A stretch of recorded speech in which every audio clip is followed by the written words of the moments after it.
What's going on, guys? Crypto Renegade here, and in today's video I'm going to be talking about the future of crypto cities. Let's get into it. But before I jump into the content, I just completely revamped my website, bitcoinlockup.com. There's some very exciting stuff coming, and you can always preview my latest and newest videos there before they hit YouTube or any other platform. There will also be some bonus exclusive content and giveaways coming in the next few weeks that is not going to be made available anywhere else.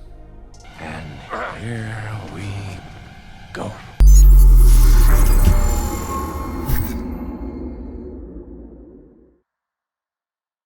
Welcome back. So today I wanted to touch on the future of what are called crypto cities and what Vitalik's vision is that was just announced on his website and blog post, and the future of real blockchain-based cities as well as metaverse-based cities as well. Now, this topic is extremely interesting to me because it sort of manifests futuristic versions of what has been depicted in sci-fi novels and movies such as Blade Runner, which is pretty wild.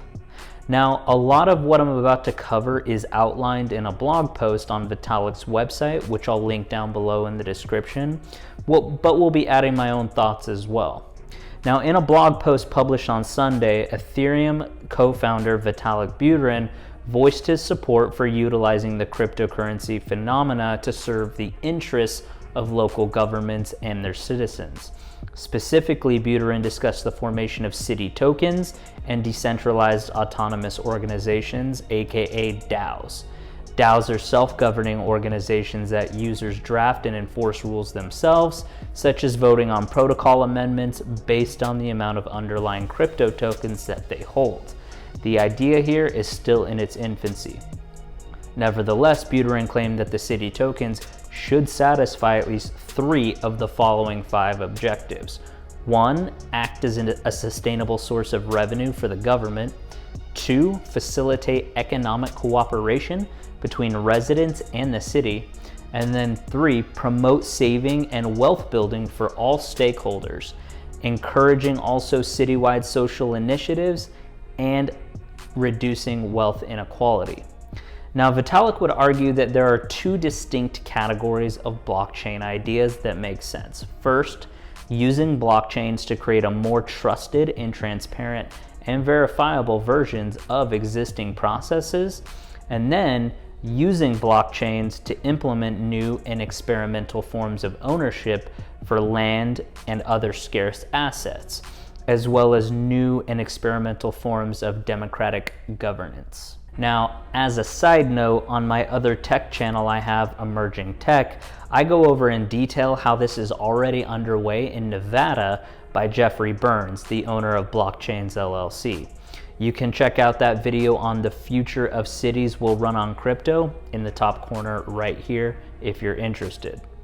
Now, getting back to this, why should we all care about these futuristic crypto cities? Well, many national governments around the world are showing themselves to be so inefficient and slow-moving in response to long-running problems and rapid changes in people's underlying needs. In short, many national governments are missing live players.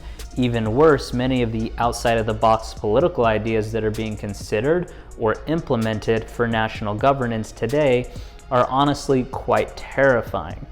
Do you want the USA to be taken over by a clone of World War II era Portuguese dictator Antonio Salazar?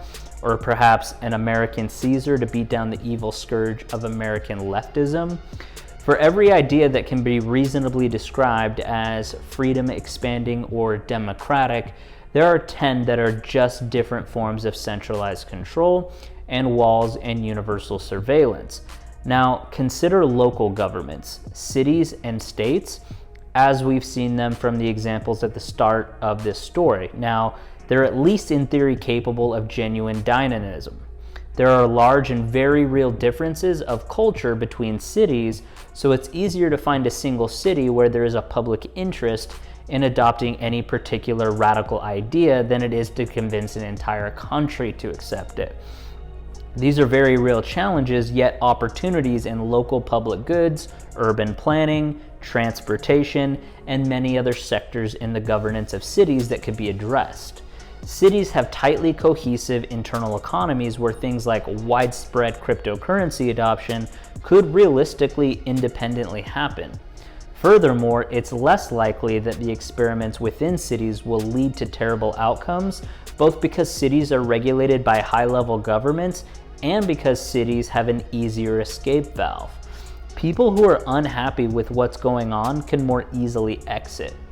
So all in all, it seems like the local level of government is a very undervalued one. And given that criticism of existing smart city initiatives often heavily focuses on concerns around centralized governance, lack of transparency, and data privacy, blockchain and cryptographic technology seem like a promising key ingredient for a more open and participatory way forward. Now, here are some processes that blockchains could make more trusted. Most obvious one is voting. Whereas data is stored on paper, prone to alteration, theft, or destruction, blockchain-based systems are given efficiency given their decentralized nature. He, for instance, notes that when existing voting software is built on the blockchain, citizens can easily access high-volume, real-time feedback on hundreds or thousands of different issues, as well as voting on-chain. 2 is secure payments. Vitalik also pushes for the idea of having a whitelisted internal use only stablecoin for tracking internal government payments.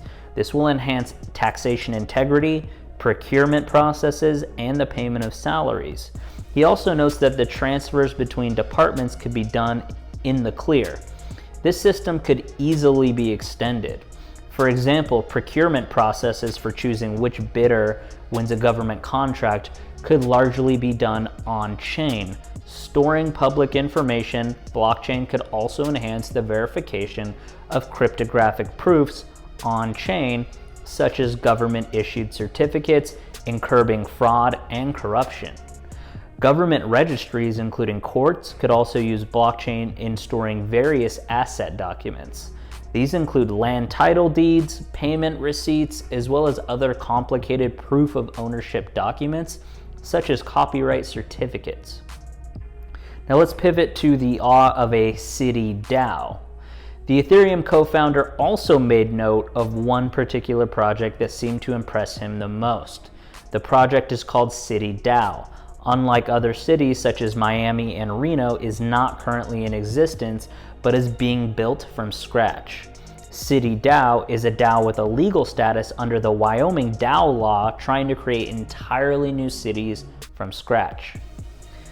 So there are some blockchain experiments going on in Reno.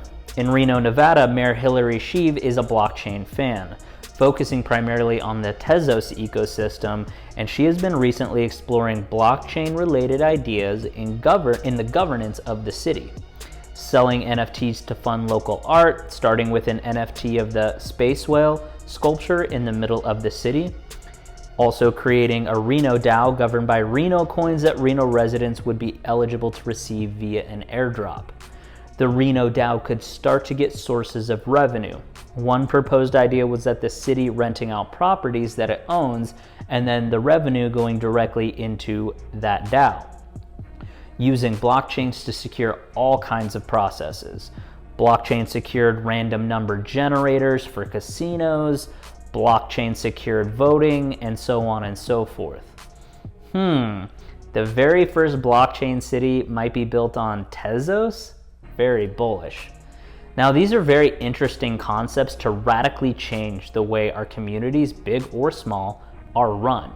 If everyone is aligned, not only ideologically, but economically, then everyone wins. The problem with our current system is that it's so corrupt. There's lobbying, there's cheating, there's stealing. If voting was on the blockchain, for example, more people would be empowered to vote because you can't lie about where each person stands. The government should be small, and its only purpose should be to serve you and me as their citizens. It's never too early to learn that the government is a greedy piglet that suckles on a taxpayer's teat until they have sore, chapped nipples. Not to line their own pockets or become a tool for opportunists with lots of money and power, period. Unfortunately, it's currently the opposite of that right now. We just added $1.2 trillion to the debt in the US when we are already at a 31-year record high of inflation. If the government were a business, it would already be bankrupt a long time ago. No, we don't. Nobody's acting responsible. No one is being held accountable. No one is being responsible. And the people that are paying the price for this is primarily the poor and the middle class. Transparency breeds trust, which breeds good behavior, and creating a model for a healthy relationship between government and its constituents and citizens. In order for a city or town or state or federal government to operate efficiently, its representatives' interests have to be aligned with the voters. Perhaps the most efficient way to do this is to institute term limits for all positions of power as to not incentivize personal interests over the people's interests. And by moving communities' infrastructure to the blockchain, results in keeping more people honest because it's inherently transparent.